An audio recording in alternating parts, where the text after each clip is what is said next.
Father, Son, and the Holy Spirit. Respected vicar, teachers, judges, and all my dear friends.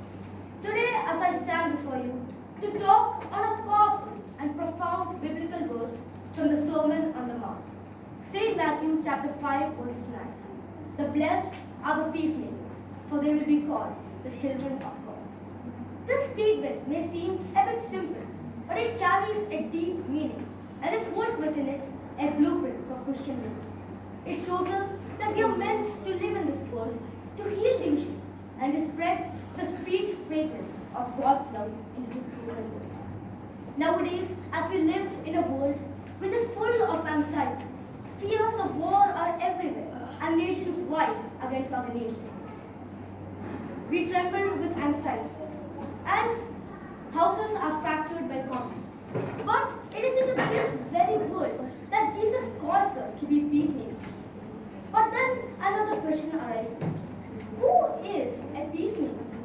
A peacemaker is not someone who simply avoids conflicts, but a peacemaker is someone who works actively to bring reconciliation, to bring healing, and to bring harmony. In St. Romans chapter 12, verses 18, it is stated, if it is possible, as long as it depends on you, live at peace with everyone. Similarly, in St. James chapter 3, verses 18, it is also stated that the peace of God, which surpasses all understanding, will guard your hearts and minds in Jesus Christ. So now it is clear from the Bible that Jesus Christ himself is the greatest peacemaker. Through his sacrifice on the cross, he made peace between God and humanity. He made an everlasting understanding, an everlasting bond between God and humanity. In Colossians chapter 1, verse 20, it is clearly written that through Jesus Christ, God reconciled all things on earth and on heaven by making peace from the blood shed on his cross. So Jesus Christ gave his life. He sacrificed his own life to make peace between God and human beings. So how much more should we, as children of God, strive to carry the same spirit, the same soul, and the same purpose? But how can we, as children of God, be peacemakers? It begins in a small way. You can start by using kind words instead of harsh ones, by learning to forgive instead of holding grudges, and by bringing friends together instead of dividing them.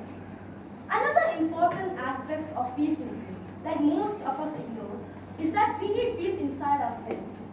How can we, those who strive to be peacemakers one day, share peace with anyone if we don't even have it ourselves? In Philippians chapter 4, verse 7, it says that the peace of Jesus Christ will guide anyone. This verse means that when you surrender to God, He fills you up with His peace, and only then can you reflect this peace back to the world. And Jesus assures us of the reward that we will be called the children of God. So my dear friends, in a nutshell, in a world filled with violence, wars, and broken families, Jesus calls us to be peacemakers. So let us not only admire this, but live it, speak it, and share it, and let us rise as true peacemakers.